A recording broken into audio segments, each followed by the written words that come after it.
الدين سبحانك لا علم لنا إلا ما علمتنا إنك أنت السميع العليم. السلام عليكم ورحمة الله وبركاته. Let's go. Before I say thanks to those who invited me, before I say thanks to anyone, I have to thank a special person. When we talk about Sayyidina Muhammad sallallahu alayhi wa sallam, we feel all very honorable. We feel very proud. We feel very happy. We feel that we are really satisfied by talking about him or by searching something about this incredible man. So this is the honor, the real honor when we talk about someone who saved the humanity.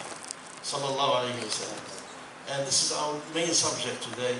Me and our two colleagues, they are going to make the speeches today and tomorrow.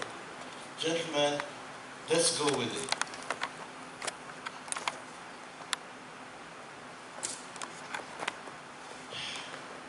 What's the meaning of ways of life? Every one of us has his way of life, and he's free to do whatever he wants to do. Something's bad, something is good, something is neutral, whatever. But a lot of activities, a lot of ideologies, a lot of phenomena, this is way of life. What the lifestyle is, this is a way of life. So many things, and no one is look like others. Like what is the meaning of a lifestyle?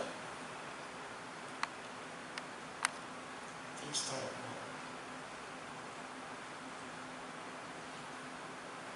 Excuse me, it takes more time than I should. I don't know why. There's a problem there. A lifestyle is, now the difference between a way of life and a lifestyle is the way we think, every one of us think what to do or what he wants to do. So he pick up one of those cited before. He may pick something good, he may pick something bad, he may make some mixture between some and some. This is our choice, our own choice. But lifestyle is, if you want to give it a respectable meaning of it, lifestyle is a result of reasonable and moral human behavior in harmonious unity of body, spirit, both existing in harmony with laws and nature of the nature of the society. So it means that this man who has a lifestyle, he is coordinating with his health, he is coordinating with his good, he is coordinating with the laws means medicine here, talking about the laws of the body and laws of the society. This is a lifestyle. Now, what are the major elements of a lifestyle? Now we are dividing it in main titles. It's physical, medical, psychological, spiritual, and moral activities. When you join this together, you find a lifestyle of a man. This is general. I just want to cite it like to understand the way. The prophetic lifestyle is, this is the most important thing. What is the difference between a lifestyle and the prophetic lifestyle, which is the main subject of us during these 2 days? It's a typical lifestyle for better, healthy, satisfying, and safe life. Not only in this life, but the life thereafter. This is something that we don't see it with anybody else than Sayyidina Muhammad sallallahu alayhi wa sallam. Now let's go to the problem. What is the problem? Mental health. This is my subject for today. Mental health means that if someone is not correct mentally, he cannot change his lifestyle. He cannot imitate the lifestyle of Prophet Muhammad sallallahu alayhi wa sallam. This is the meaning of mental health. So we have to begin with correcting the mental of the people, and then we go to change their habits and their entertainment way of entertainment or amusement or anything else. So what is the problem really during these days? The civilizations go to India, a lot of technology now. The Indians are invading even the United States. A lot of people who are really genius people. They are now head CEO of many companies in the United States and all around the world. the problem still exists. It's not a problem of civilization. It's not a problem of technology. It's not a problem of even poorness, you know. The problem is, we will find it right now. Following the results of the WHO, the Wealth Organization of Health of the United Nations, the statistics are really horrifying. 17 people are, for each 100,000 people in the world, they make the statistics to see how many commit suicide. First of all, they commit suicide, but plus there's somebody or others, they have mental problem also, but those who reach the maximum are 17 people for every 100,000 people. This is in India. If you read on the slide, you will find that these numbers are between 17, the risk countries 21 also. So from 17 to 10, this is in where in two kind of countries. First country, civilized countries, USA, France, England, and others. And also, you go to other, we will think we are going now to poor people or to people. That's not true. That's not true. Go to the pagan people, where there is no God to adore, to worship. This is now those are numbers given official numbers. You know, we don't interfere in official numbers. So the problem is, the real problem is where Allah is. The problem is where the religion is. The problem is in this mind, how this mind acts. In this mind, how to appease this mind. To forbid him to commit suicide. This is the real problem. So the something who is missing is the spiritual situation of each person or of each group probably. Let's see the life from other side. Consider the Islamic countries. You'll be surprised by the results. From 15 to 4%. This is a considerable number to understand that the Islam is treating something without thinking. We don't think about it. Yani the Quran and the Hadith and the preaching are treating us without, we don't know that we are treated. We don't know that we are, somebody is taking care of us. Because while we are born, while we are kids, while we are young men, we listen to a lot of knowledge, and this is called cognitive. We are listening to a lot of knowledge that appeases our mind. That's why. And nobody else can listen to such a thing. There is no, go to the United States, for example. Go to the preachers of any other religion. Do you hear something very profound who touch you? Everybody is talking about God. Everybody is talking about other life probably. But there is no meaning, material meaning or application to understand, okay, we believe in God, so what's after? With Prophet Muhammad sallallahu alaihi wasallam, he went very deeper to the mind of people to understand what's the meaning of Allah, what's the meaning of love, what's the meaning of respect, what's the meaning of worshipping, what's the meaning of the life thereafter. Okay, this is so the difference between, I'm not going to take the time of others. This is the difference. The difference is where there is a deep religion, now the mind are appeased. That's it. Mental health, it will take a lot of time. This is, we know it. If you open the internet, you can find it. I'm not going to spend the time for it.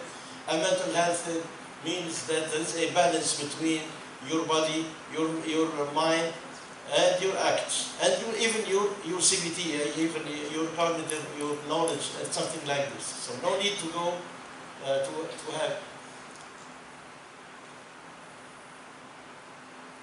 Okay, a mentally health person. If you want to describe someone, normally doctors have to pay to make some papers about their students.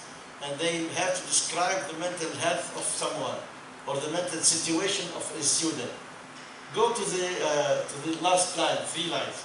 It's coping with normal stresses of life. And a successful man, a successful woman, who is the person who can cope the normal stresses of life, achieve productive work, and contributing to the community, understand other cultures, other civilization, yani he's not fanatic, that's the meaning of it, subjective assessment, and competing professional theories.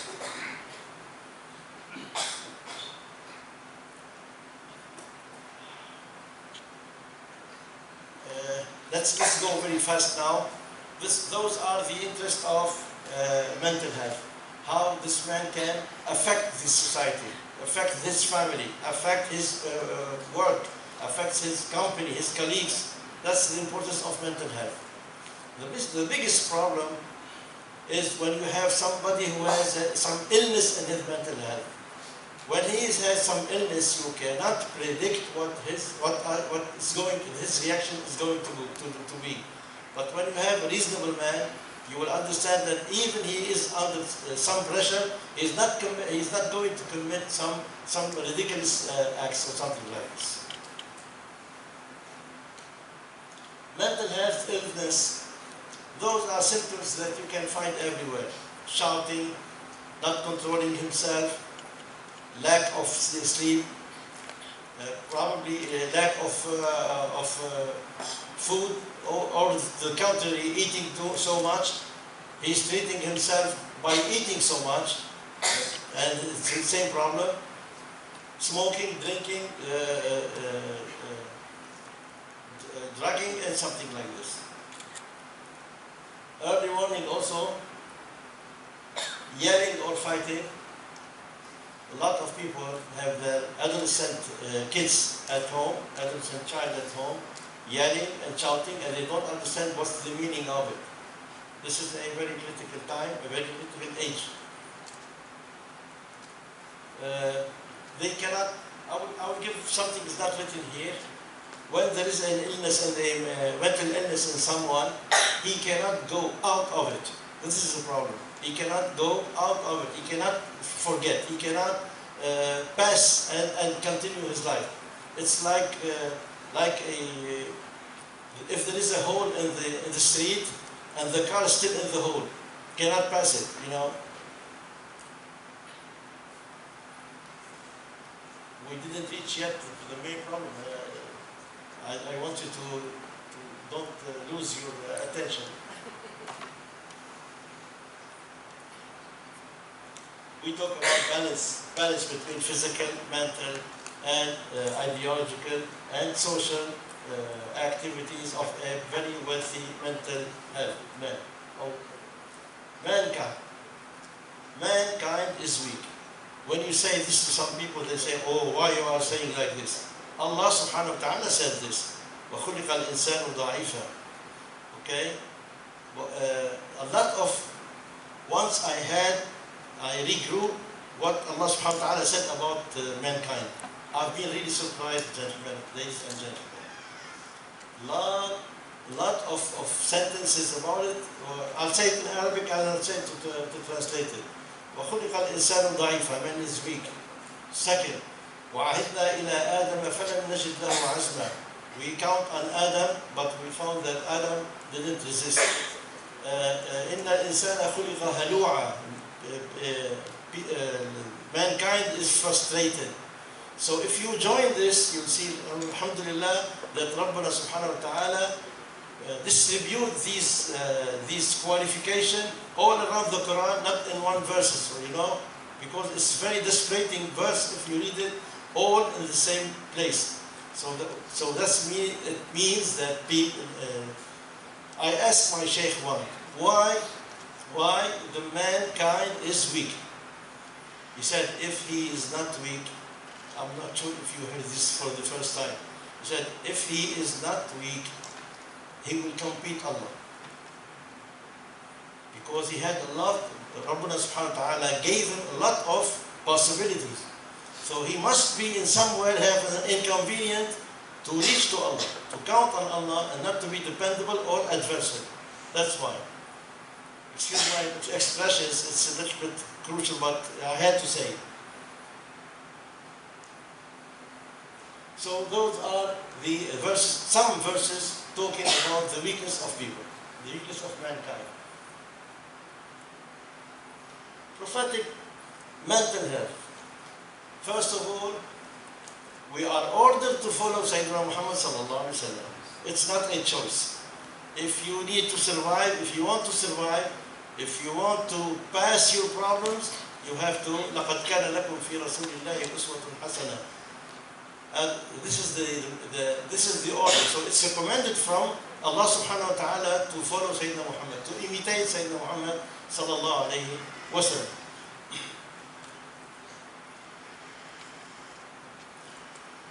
Who can have these characteristics? Roughly, a solid sense of self, stability and calmness. We are going to describe some situation where facing Sayyidina Muhammad sallallahu alaihi wasallam, and you are going to see how he faces the problems, how he kept his calm. Second, demonstrate humility, being Rasulullah and still humble. Third, display self-identity constancy, being the same person at work. And he is not bipolar, you know. So Muhammad is same Muhammad. Not talking about Sayyidina Muhammad sallallahu alaihi wasallam. Any person who is really stable is the same man in work, same man at home. Not a very brave man at home and a very weak man with his colleagues, you know. And has the ability to be alone. This is a problem.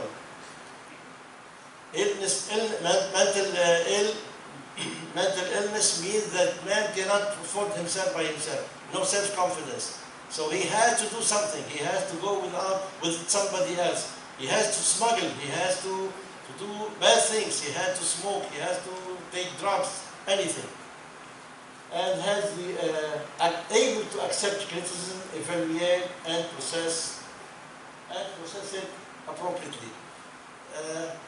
With Sayyidina Muhammad sallallahu alaihi wasallam, you will see that if someone tells him that, I'll give one example.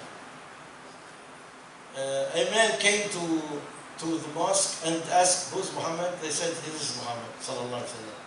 He said, "Muhammad, give me from the graces of Allah, not from yours or from your parents." This is very, it's not polite, you know. Give me what Allah gave you, not from you and not from your parents, from your grandfather or something like this. Sayyidina Muhammad, the answer was, yes, it's from Allah, not from me, and not from my ancestors. So this is me accepting criticism. Psychological, cognitive, and cognitive well-being in the Holy Quran. Now we begin to reach the main problem, and we talked about 25 minutes to understand the situation. Okay, first of all, Sayyidina Muhammad sallallahu alaihi wasallam is applying Allah's order. It's not, those are not ideas from Sayyidina Muhammad sallallahu alaihi wasallam. Those are the main directives from Allah subhanahu wa ta'ala. Let's take some examples. First of all, Surah Al-Taghabun. Allah, there is no deity except Him, and upon Allah let the believers rely. وَعَلَى اللَّهِ فَلْيَتَوَكَّلِ الْمُؤْمِنُونَ. So first of all, if someone needs to be stable, he needs to count on somebody who is strong. Who is stronger than Allah? Who is strongest than Allah? No one. So that's why. Remember Sayyidina Lut, when he was really surrounded by his companion, he said, I'll say it in Arabic first, he said, لو أن لي بكم قوة أو آوي إلى ركن شديد. Oh, if I had some force from you, or I can count on a strong corner. He felt at this time very lonely, you know, because he was surrounded by bad people. Sayyidina Muhammad sallallahu alaihi wasallam, when he read this in the Quran, he said, "Oh, Allah yarham, rahim Allahu akhi Lut." God bless my brother Lut. لَقَدْ كَانَ يَأْوِي إِلَى رُكْنٍ شَدِيدٍ. He was counting on a small, strong corner. Yani, did you forget that you are counting on Allah subhanahu wa ta'ala? So this is the first thing important to understand. By mentally healthy people, when you have a critical situation, where to go, whom to go. Second, psychological security for the last day of judgment.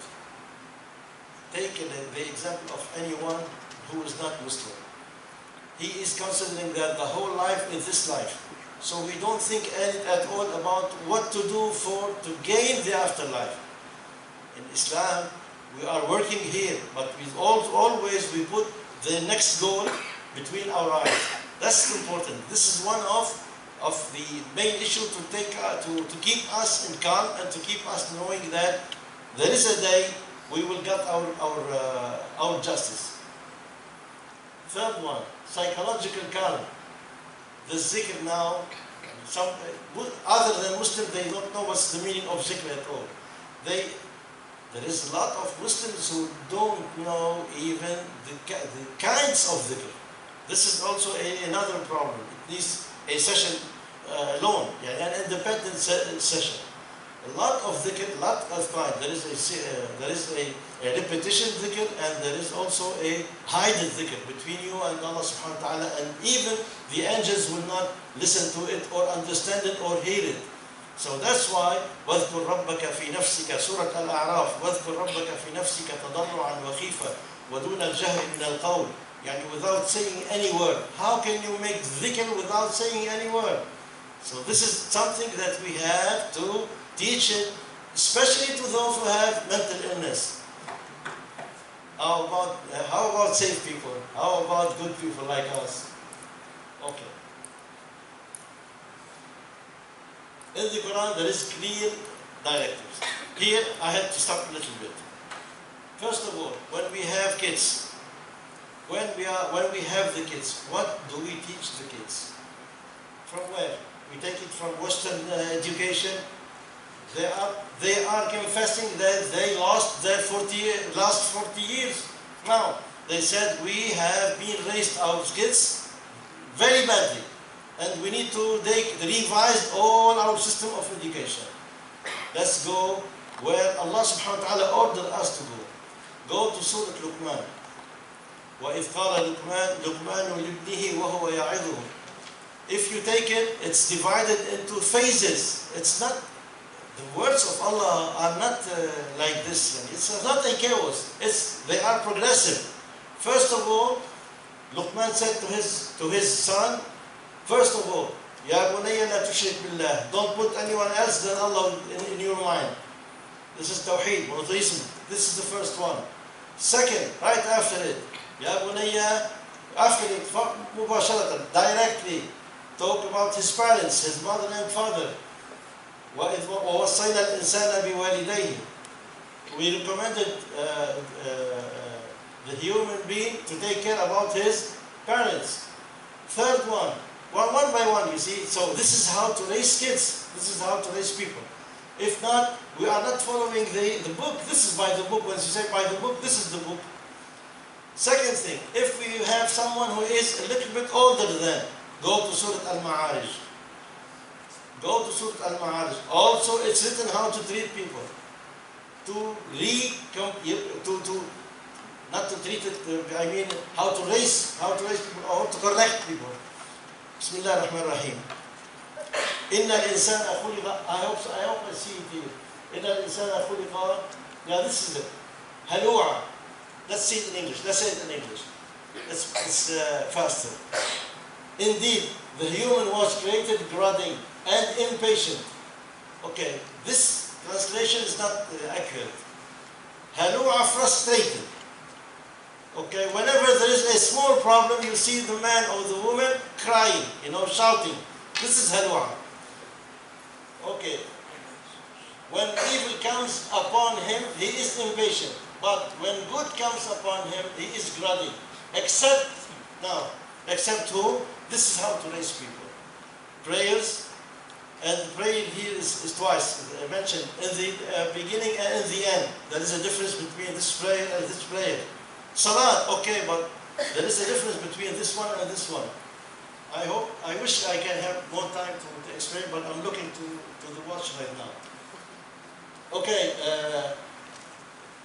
being fidel, being conserve the prayer. If you read now here, let me say it in Arabic. It's easy for me.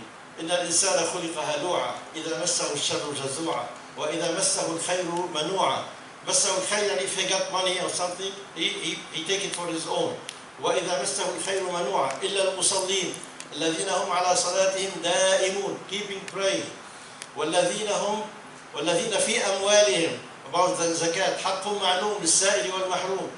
Third, والذين يصدقون بيوم الدين, believe on the day of judgment. والذين هم من عذاب ربهم مشفقون, they believe in the sanction of Allah subhanahu wa ta'ala at the day. It means that everybody must understand that we are recompensed and punished. Yani we have to understand that there is a law there, the law of the divine law. وَالَّذِينَ إِنَّ عَذَابَ رَبِّهِمْ غَيْرُ مَأْمُونٍ. It's not guaranteed. To be saved is not guaranteed. You have to keep yourself under observation all the time, because you may commit some problem. So it's mean, be alerted. This is the meaning of it. والذين هم عذاب ربهم مشفقون إن عذاب ربهم غير مأمون والذين هم على والذين هم اللهم صل على سيدنا محمد, keep saying about adultery. والذين هم لفروجهم حافظون إلا على أزواجهم أو ما ملكت أيمانهم فإنهم غير ملومين والذين هم لأماناتهم وعهدهم راعون والذين هم بشهاداتهم قائمون والذين هم على صلاتهم يحافظون. Again, أولئك في جنات مكرمون is guaranteed by the paradise after this. So Allah subhanahu wa ta'ala is teaching us how, one by one, how to control mentally the people. That's the more important thing. Psychological and cognitive well-being of Prophet Muhammad sallallahu alaihi wasallam. First of all, if you want to send your child, your daughter or your kid to a teacher, do you send it to a handicapped teacher? Do you send it to a teacher to have tics? For sure not. So Sayyidina Muhammad sallallahu alaihi wasallam, if you look about how did he look, you will love him whenever you see it. A lot of people said we hated him before we saw him, but when we saw him, he was the most loved man we ever saw. We take a look to his dress, to his cleanness, to his comportments, to his fingers, even to his looks, how he looked to people, how he turned around to see someone, etc. The logic of Sayyidina Muhammad sallallahu alaihi wasallam. There is no, which I put here in the paper. I put many examples, but here I put just one by one to understand the situation. Logically, when he speaks to one, he speaks 3 times. Not like us, we speak half time. And you have to understand. He repeats 3 times every day to be sure that everyone understood what he said. And he knew that when he spoke, that we will write this after and we teach it to others. So he wanted to be sure that the message is going to stay until the end of the humanity. Second, the humbleness. A small example about humbleness. A Bedouin came to the mosque and said, "Who is Mohammed?" So he couldn't recognize which one is him, because he was humble and he was like any other one. So they had to say, "This is Mohammed, what you are asking, whom you are asking for." Ethics and conduct. No one can see that Prophet Muhammad sallallahu alaihi wasallam doing something, or you know, when he went back from Badr, from the Battle of Badr. I studied this especially because I didn't see it studied anywhere. You know, for the first time, Alhamdulillah Rabbil Alameen. He made something not only logical, but human. I'll cite it very, very quickly. After the victory in Ghazwat Badr, first of all, he stayed there. To, consider the logic of thing and how tender he is, and how the mind is very, very high, very high level. First of all, he stayed in Badr location. So it was not only a raid and then he will escape after. Second, all the people, companion, as-Sahaba, who was injured, so he had to stay there until they cured, because they will go to see their parents after. So they want to see blood or they want to see them cured. So he stayed a couple of days there until they cured. Third, all the prices there, he distributed there, because when they will go to Medina, they have to have something between their hands to give to their parents, you know, after the battle. So, fourth, let's say it very quickly.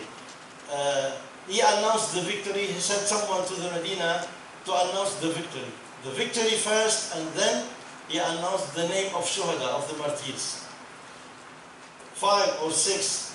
No martyr's body go to Medina. They have to be buried at Badr. Okay? Don't have the sadness twice or 3 times, you know. Okay, this is it. They are dead, they are dead. They are shuhada, and that's it. After this, he came with his soldiers, with his companions to Al-Madinah. Where are the prisoners? The prisoners were the last convoy in the army. Why? To be safe, to assure the safety of the prisoners. They are valuable. He need to exchange these, and no one to you see all this in the mind of Sayyidina Muhammad sallallahu alaihi wasallam in one battle. About the food. This is not my job here. I'll let it to my colleagues, you know. But just I want to mention just one kind of food, which is called talbina. Talbina, if you take a look to the internet or something like this, you will see it's a mixture of farine, so wheat, you know, crushed wheat, and some milk and something like this. It's special for the sadness. It's a cure for sadness. Okay, we will talk about it later while in the discussion, inshallah.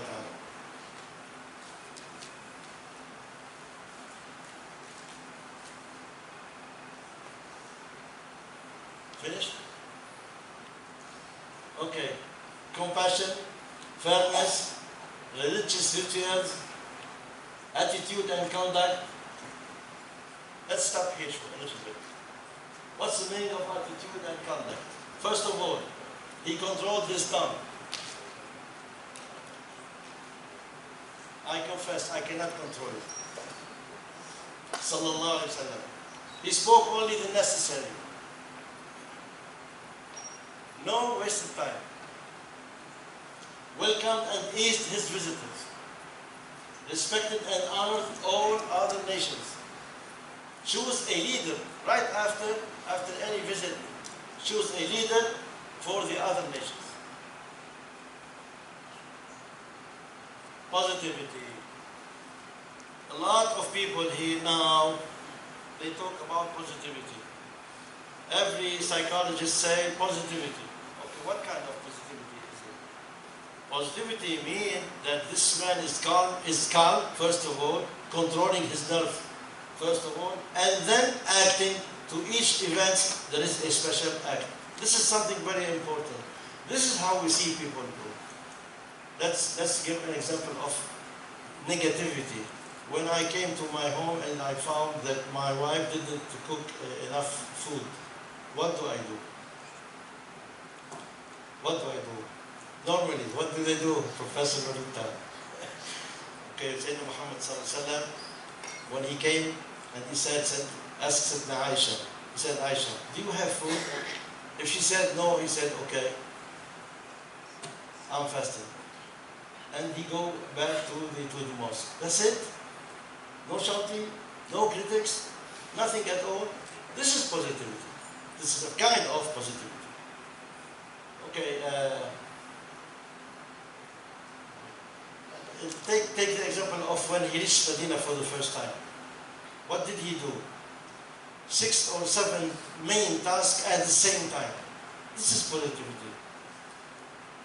Establishing the mosque, receiving those who are coming from Mecca, taking care about the poor people, controlling the Jews in Medina, there is a problem, controlling the unbeliever in Medina, the hypocrites in Medina, a lot of problems at the same time. Okay?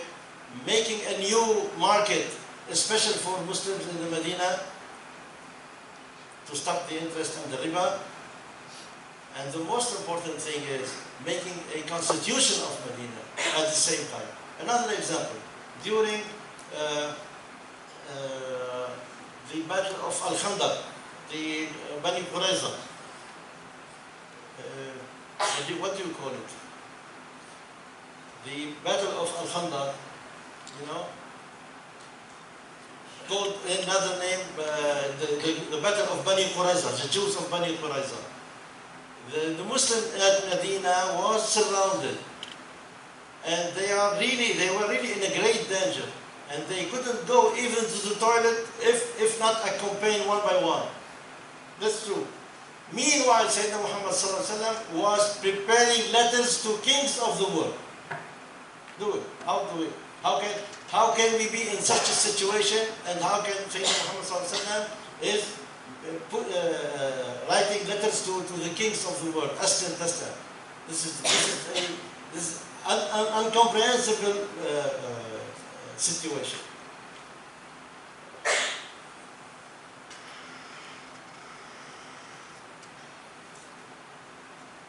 If I stop here, there is something else. When Professor Norita and Dr. Mohamed asked me to do the paper, I stopped for the first time here.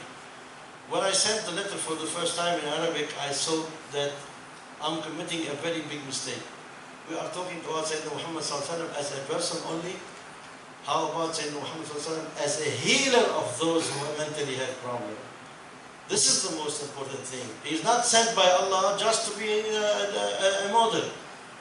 So we make another search also talking about Muhammad as a healer, a psychological and cognitive healer.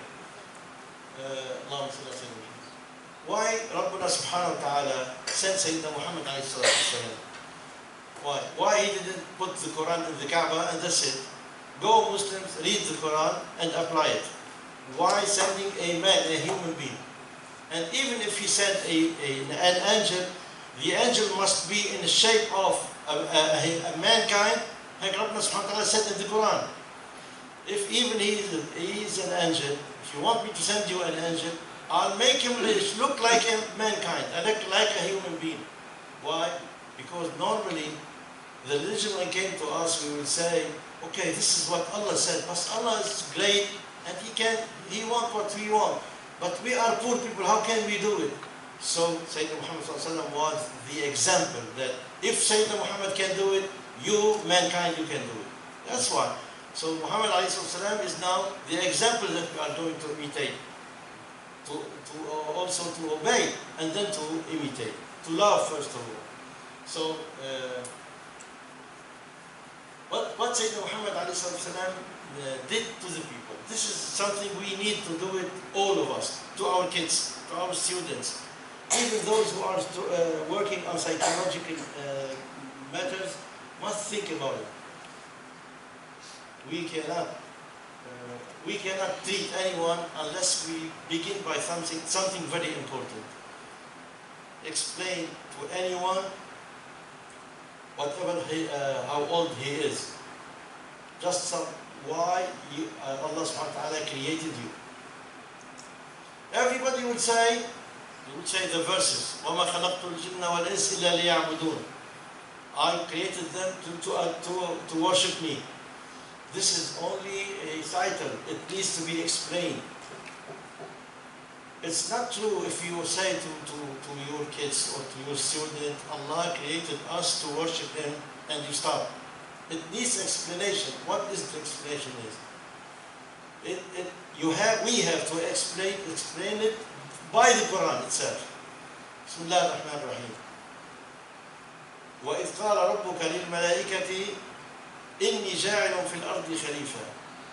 Allah subhanahu wa ta'ala said to the angels, I'm going to put a Khalifa for me, a deputy, whatever you see. So there is a mission. Everybody must understand that Allah sent us and we have a mission. That's why the Muslim, the traders, everybody, when he go everywhere in the world, he thinks that he is a messenger. He has a mission from Allah subhanahu wa ta'ala, a mission of justice, a mission to guide people to Allah subhanahu wa ta'ala. So this is the first one.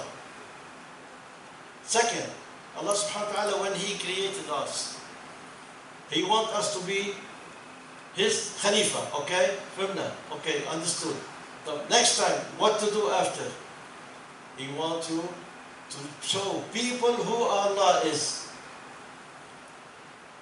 Means, cognitive matter is very important before asking your kids to pray. First of all, do you understand that there is Allah? Do you understand what He wants from you? And then you go back after this to pray and something like this. This is the most important. This is how we treat people who have some illness in their mind.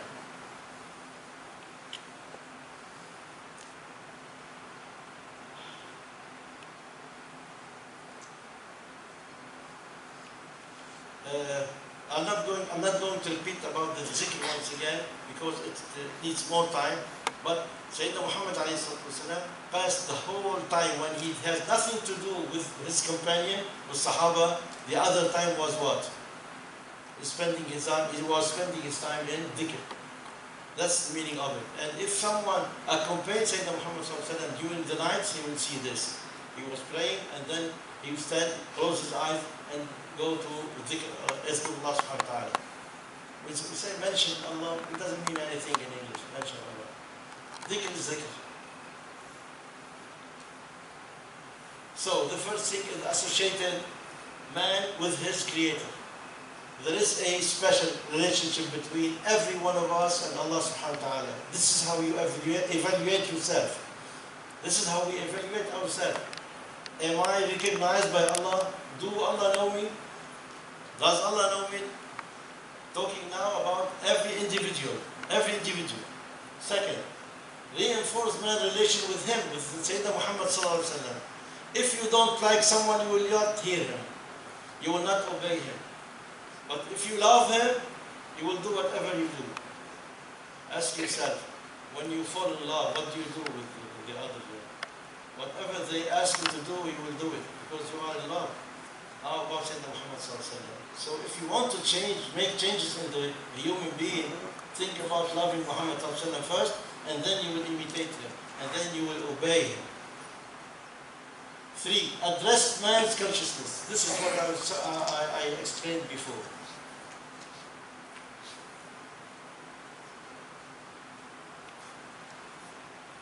Purify the heart, tazkiyah. Last year we made 6 sessions about tazkiyah, or 5 sessions about tazkiyah. This is something very important to understand. Who am I? Where I came from? What Allah wants from me? What do I have to do? What is my relationship with Allah, with others, and with myself? The 3D dimension. Then awaken the heart with observation and follow-up. Talking about the miracle scientific of the Quran, and of thinking about, look around you and find, to understand, to feel afraid if you want. We call it in Arabic khashya, not afraid from the same. Khashya means that I'm afraid from Allah, but I'm at the same time feeling that Allah is very great. It's not a fear like a terror. So we have to study the physics, we have to study the medicine, we have to study the body, we have to study the universe. Served as a prototype in a religious ritual. He took, Sayyidina Mohamed alayhi salatu wasalam, he took his companions to imitate him. Through prayers, through dhikr, and through even through the wars. So follow me. This is here another problem in our generation, ladies and gentlemen. We don't follow any one of those who are talking about Islam. We need educators. We need mentors. We need to doctor. We need to initiate mentors first of all, and then we send them to preach. Provided an adequate cure for each ailment. Sayyidina Muhammad didn't make the same cure for every problem. For each one there is. He said to someone, don't be angry. He said to other, don't lie. He said to other, how about istighfar? So it depends on the kind of problem and the kind of illness, and then make it. Okay, thank you. 5 minutes.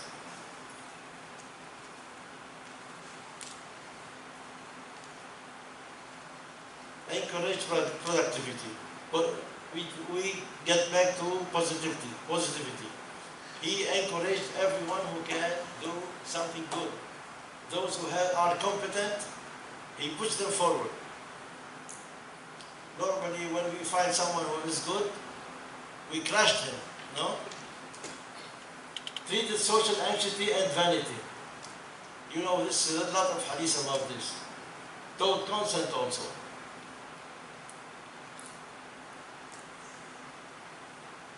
Now we reached a little bit the end. First of all, the all-inclusive prophetic therapeutic approach incorporates all modern methods of treatment and further goes beyond. Yani, if you study all these things, you see that all the therapists and the psychologists stop in some place. Normally they stop at the spiritual place. They say you have to be spiritually very good, and they don't know how. Except Sayyidina Muhammad sallallahu alaihi wasallam. He went so deep in this matter. Second, in despite of their advanced technology and discoveries, while Western and modernized nations announce their failure in education. Now, we talked about this in the beginning. Many Muslims still insisted on imitating and applying Western mentality of way of life. They are astonished by this. Okay. Some Western scholars and intellectuals predict the death of the West. This is the book, Patrick Buchanan. If you read it, you will find that, I'm sure you read it. Okay, we have to say this to those who don't know about it, that the Western civilization didn't give anything despite all the technology. First conclusion. When man loves Allah subhanahu wa ta'ala and his messenger, it means we touch his heart. This is a necessary condition. Love, touching heart, this is the first condition. Second, we have to reach the level of cognitive maturity and purity. We have to attack the mind or purify the mind. Third, it becomes easy for him to abandon misconduct, follow the virtues of, and ultimately abide by the Prophet lifestyle, conduct, and perception. You imitate when you love. You imitate when you are convinced. So let's go first of all to the heart, second to the mind. Last conclusion. Look around you. See that Muslim civilization is still alive, and despite all these weaknesses and all these attacks. This civilization is going to survive, still surviving, and will survive.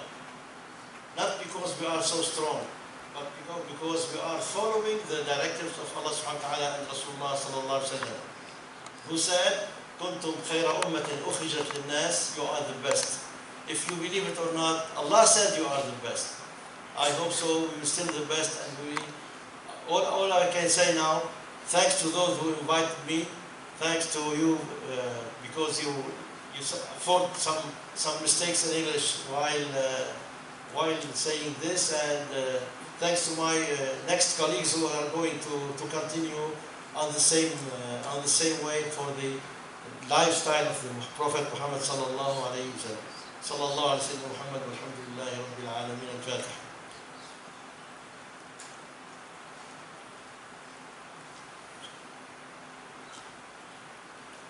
Thank you.